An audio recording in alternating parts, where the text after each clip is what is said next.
Yo, I'm Toycat, and the United Nations put out a pretty concerning report last week where they concluded the world population would be peaking much earlier and much lower than previously expected. Now, the world population is expected to peak at 10.4 billion people sometime during the 2080s, and then it will start to decline after the year 2100. And this doesn't sound so bad on the surface because, sure, 2100 is a really long way away, and 10.4 billion people is 2.5 billion more than we have right now. However, the reason it's so concerning is the underlying data, and I'll quote it directly from the UN themselves, because they say the global population is now growing at its slowest rate since 1950, having now fallen officially to less than 1%. In fact, they even declare that the fertility of the world is having such a marked decline that now 2/3 of the global population lives in a country or area where lifetime fertility is below 2.1 births per woman, which is the rough level required for zero growth in the long run. It's also known as the replacement rate. And so when you look at this map,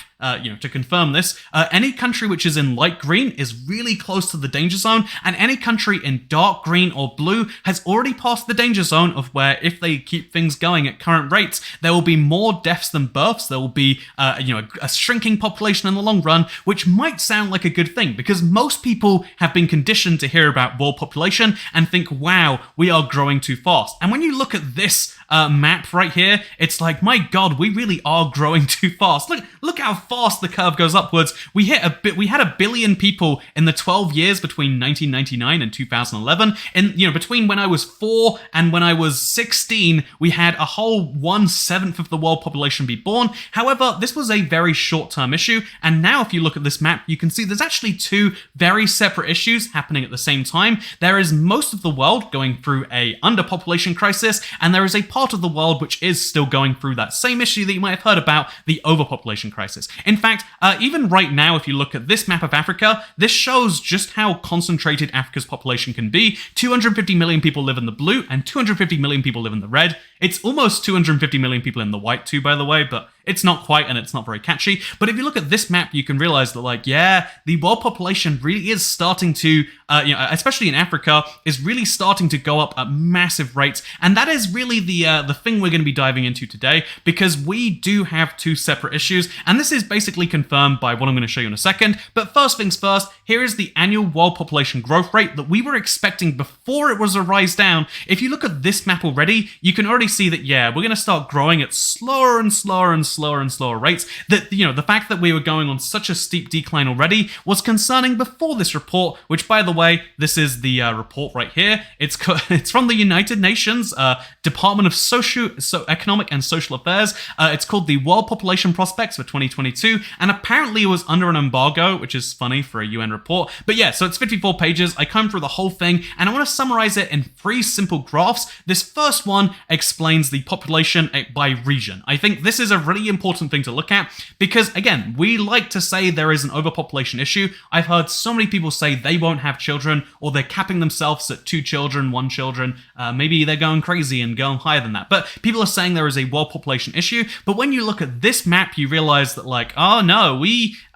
looking at most of the continents on Earth, even the ones which currently hold most of the population, which is, by the way, that's just all Asia. Light blue and dark blue are both Asia, which I think is pretty fun. But if you look at both of those places, they're actually both due for a decline. In Eastern and Southeastern Asia, it's going to happen about year 2040, and in Central and Southern Asia, it's going to happen somewhere in the year 2070 or so. But both of these places are going to have a decline. It's already estimated, and it's happening really darn soon for countries like China, by the way. But if you look at this map, you can see that places we assume there are too many people are actually already working their way down, whereas places that statistically most of you watching this video live, that is Australia and New Zealand, that is Latin America, the Caribbean, or particularly Europe and North America, the lines are staying basically flat. Sure, it's technically going up and then slightly down for Latin America, and sure, in North Africa and Western Asia, it's going to go up and kind of stay kind of up there. But really, when you look at this confirms that previous thing, that most of the world is going through one issue, and then sub-Saharan Africa is going through a whole other. In fact, when you look at this graph, you can see that just between Africa and then between Southern Asia and Eastern and Southeast Asia, you can see that something like 85% of the world population will be living in just those two continents. In fact, that 1 3/4 of a continent by the year 2100. The majority of human beings are going to be born in sub-Saharan Africa over the next century, which is nuts to be able to say out loud. When you look at the intervals on this too and the ways it could go, you realize that we are going, this is why people say the Africa century, right? Like, yeah, we are growing very heavily in sub-Saharan Africa. And by the way, just to quickly go back to the map, because I used to hear the term sub-Saharan Africa and think like, oh, so that means like countries that are, like in and around the... It means any country besides North Africa, basically, by the way, which is a whole separate category, which is grouped into the Middle East here because it's all the Arab world. You know what? Population statistics are confusing. But yeah, let's go back to this now, and let's show you this second graph that I thought was interesting. And this shows it by country. Rather than going by region, it explains that the population of India is about to overtake China. That is going to happen next year, by the way. That is now kind of locked in based on demographic trends. And by the year 2050, India will have about 350 million more people than China, which, that's kind of crazy to be able to say out loud. But what's even crazier to say is looking at the rest of the top 10 list. Right now, the 10 biggest countries are China, India, the US, Indonesia, Pakistan, Nigeria, Brazil, Bangladesh, Russia, Mexico. Russia, by the way, already went from the 6th most populous country to being the 9th most populous. It's going to go down to 14th by the year 2050, and the Democratic Republic of Congo, which is currently the 16th biggest, will go up to being the 8th biggest.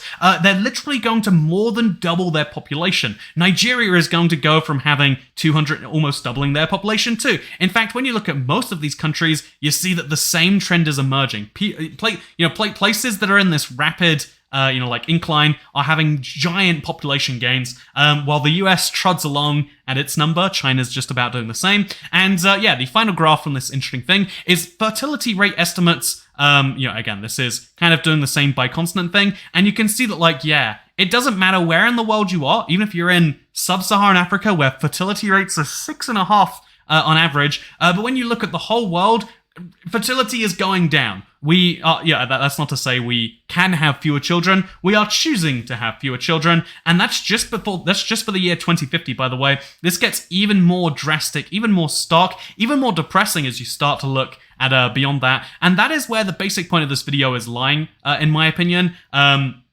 But before I give you the conclusion for that, allow me to mention that this video was actually sponsored by the French Tourism Board. Why should you visit France? I hear people always asking me, and the simple answer is this graph right here. Reasons to like France, or reasons to love France: the wine, the people, and the food. Okay, that was... Do you enjoy my sponsor spot? Okay, so for a more detailed breakdown here, I don't know why that made it into the video, but you know what? Apparently it did. Apparently that graph is getting mixed in here anyway. So the interesting thing about looking at world fertility right now is that we are having this big issue. And as to why it's happening, the simplest explanations are always put down to religiosity is on the decline, and wanting to, you need to have some greater purpose, and you need to have some or you need to have money, or you need to have lack of education. High education, medium to low money, and low religiosity are all factors which lead to decreased population rates. I think that we had this big crisis somewhere in the 1970s where everyone was having too many children, and we have massively overcorrected to the point where I genuinely don't know if there is a way out of this. The world population is going to hit a peak much sooner than we expected. I wouldn't be surprised to hear the UN revise their estimates down at some point over the next 60 years. We're going to reach a peak, and then we're going to start declining. And honestly, to me, that sounds like a bad thing. I'm pro-human, right? I'm not pro-me, I'm not pro-my country, I'm pro-humans first. I want to see our species succeed as a whole and go do crazier things than any other species out there has ever done. That's my take, and so I say I would love it if we were out there going to space. I'd love it if we're out there doing the next crazy stuff, and that requires more people. The GDP of the Earth has grown at similar rates to the world population has grown, and if we want to do the most interesting things for the most people, the most good things too for the most people, you need to have a higher world population. More minds means more possibility that those minds can go on to do crazy things, and that is something that I hope for. But I also want to say, I like to play devil's advocate, because this is pretty opinionated for I feel as though that is a very strong opinion to have, and it's not the overall opinion. So for the converse, take, I will say, when you look at this map, the Our World in Data, size of the world population over the last 12,000 years, yeah, humanity has exploded. Even if we go down to being 3 billion people, which would take, by the way, quite a few centuries, we're still at the same population we had in 1960, and we're still triple what we had in the year 1800. So, it's not such a, looking at this graph, you can see why it had to stop going up that high at some point. I do understand this. And also, it does have to be said, when you look at the world GDP per capita, as population growth slows, it does seem that GDP per capita rises. So the amount of money each individual person will have, the quality of life they're having will go up. I mean, not least because they don't have children ruining their lives anymore, right? However, right, it's true that the biggest factor that will contribute to both your long-term, I guess, feeling of accomplishment, but also your short-term sadness is a child, right? And so the simplest way to make people happier is you just remove the child from their lives. The simplest way to make the world happier is we all stop having children. We start looking at this graph of world fertility and we say, heck yeah, having 6.5 children does sound miserable. Thank God they're going to start having, 3.5 and then 2.5 and then 1.5 and then none and a half. That's one way of looking at this, in my opinion. However, I do have to say that the overall take is that we probably should get this under control. I think at the bare minimum, if you are against world population increasing, we should start arguing for replacement rates level of population in the world. Not least because our entire economy functions of our population staying stable. In fact, our entire economic systems function of population growing. The pension system, the way that you will get paid when you are old and cannot work, is based on there being more working people to pay their, X% of their salary to pay you to not work. And so if there are fewer people, either they pay a higher percentage, and who knows if they'll do that forever, or maybe you just don't get money in your old age. Maybe you don't retire. And the other thing is that we are actually, even if we go back to the countries and you see that it looks as though most countries are declining at a concerning rate.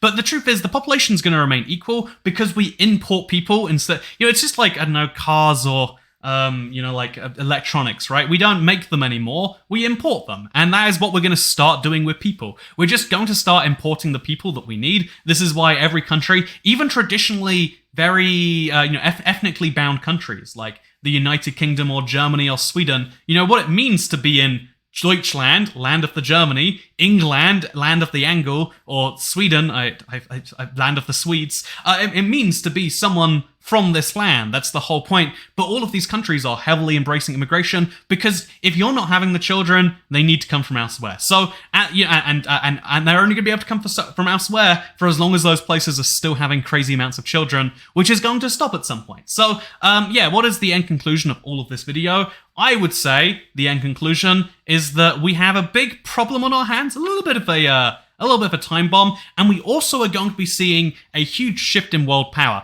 More than half of the global population increase between now and 2050, going back to that UN report, is going to happen in just 8 countries: Dr. Congo, Egypt, Ethiopia, India, Nigeria, Pakistan, and the Philippines, as well as Tanzania. Those 8 countries are going to have half of the world's humans born into them, and so we're going to see a shift in where people live. We're going to see a shift in world power, and that's fine. But it's also going to be something you have to bring into your accounts. And it's also something that if you live in whatever country it is and you want your country to remain influential or important on the world stage, you got to start addressing, what do we do? And on an individual level, I would say, if you are considering not having kids solely because you think there are too many humans, don't worry. Have the children you want. If you're considering limiting yourself I would say that if you really are concerned about the worldwide problem, cap yourself at 3.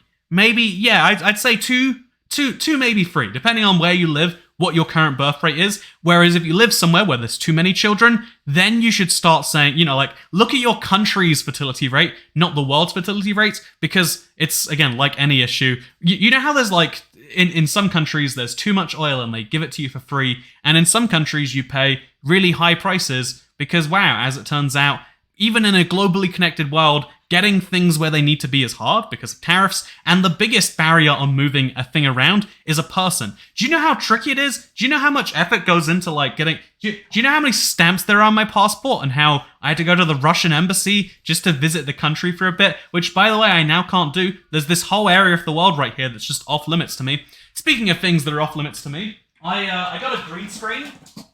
I got the exact same one I have from home, and I want to show you something. Also, I got a new camera, actually. Do you want to... Look, it can zoom in, so it still looks like... Isn't that impressive? That did it itself. I'm not... Okay, so here is my green screen. I will now stand in front of the green screen. I say stand, but clearly not. It's not balanced where I am. Okay, I'll lean off to the right here, and then I'm going to look at this same map from earlier, same graph from earlier, world population growth, and I'm going to put my head to explain where on... I'm going to use my head to explain the things happening. So, between 1950 and the year 2020, as you can see, we're in the red zone. We're growing at crazy rates. If you ignore that great leap forward that happened in China, who would have known that authoritarian regimes, even when they claim to be really nice and friendly and communist, do bad things? Who would have known that's a thing that happens? This is shocking. I thought that I could trust a strong man to make my country fair and equal. I didn't expect he would kill me. Anyway, if we go scroll down past that, you can see that at 2020, we hit 1%. In the year 2040, we'll be at 0.6%. And the year 2080, 0.2%. And the year 2100, we're going to really eke out there. And I don't know, I just thought that was a fun little graph thing. Let's see if the green screen works correctly. It probably didn't. But you know what else doesn't work? This whole channel, because I did use some editing. I'm sorry. I said I would only use the Patreon money to buy lobster rolls and kebabs, but I did get Amble to edit this. Thank you very much to George. Let me know what you think about the way this works, and let me know what you think about, I don't know, world population. Sounds concerning, huh? You know what else is concerning? The fact that you haven't subscribed yet. Go do that. Goodbye. You don't have to subscribe. That's fine.